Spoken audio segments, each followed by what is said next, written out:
Hello guys, I'm back. I feel like I haven't done a voiceover in so long. But anyway, today we are decorating a 6-inch espresso martini cake. Ooh. The flavor is vanilla sponge with a Lotus Biscoff mock Swiss meringue buttercream with some crushed vanilla Biscoff biscuits and then some more Biscoff spread. Funnily enough, I didn't even mean to get the vanilla flavor. I thought I got Biscoff and then I got home and I was like, oh, this is new, but it tasted amazing and I think it complemented the vanilla sponge really well. So about this order, like I said, it's an espresso martini theme and I've seen these martini cakes all over my feed, right? And I was like, if I don't get an order in the next week, I'm gonna crash out. Like I felt left out. I want to do martini cake too. And then literally the next week I got this inquiry. It was this lovely man ordering it for his girl and he said he wanted something funky and cool and she loves espresso martinis. By the way, girls, if your man does not know your favorite cocktail, dump him. But yeah, I was like, oh my days, it's my time to shine, finally.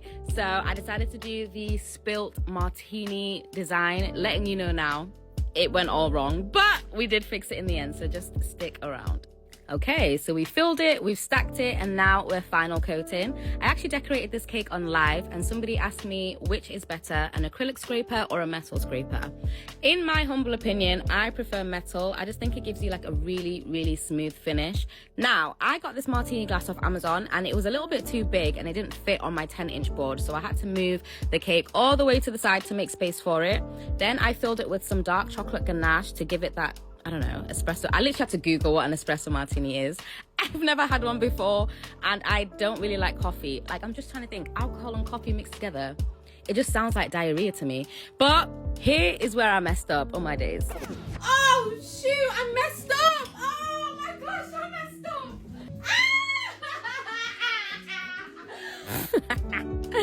Totally valid crash out if you ask me, because I really didn't want to start again, but luckily everyone on live just told me to put the cake in the freezer and then I could peel the ganache off really, really easily. So I definitely overreacted, but listen, I'm here for the dramatics. You know me by now. I'm very, very dramatic. So I just added some more cream into my ganache so it was a little bit runnier, and then I dripped it using a piping bag this time, not my spoon. And then here I just went in with my 4B piping tip for these shell borders. On my days, somebody also suggested that I add drip to the board, which I am obsessed with. I think it just adds some more character to the cake. And then I went in using my 32 piping tip for some smaller shells.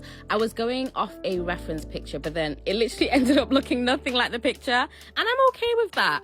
I am okay with that. I was debating between dropped lines and dropped shells for the side, but I opted for dropped shells. I think they're just super cute, and I used a number 27 piping tip for those.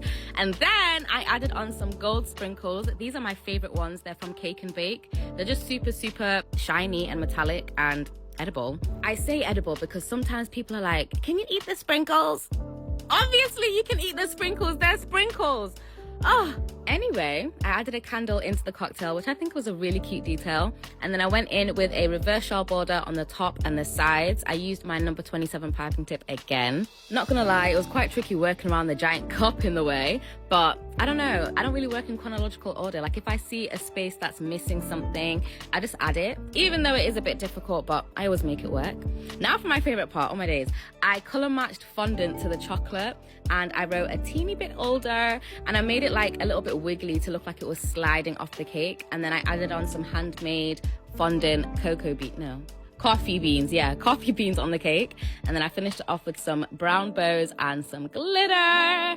At first, I wasn't really feeling the cake, if I'm being very honest. I thought it looked too messy, but as I added more and more and more, I was like, oh my gosh, this is so cute. This is gorgeous. Like, I'm actually obsessed with it. It's giving, oopsie, I spilt my drink. You know, my customer absolutely loved it. He literally said it was everything he imagined, and he was watching me make it on live. How crazy is that? But yeah, guys, as always, let me know what you guys think of this cake, and I'll see you in the next one. Bye, cuties.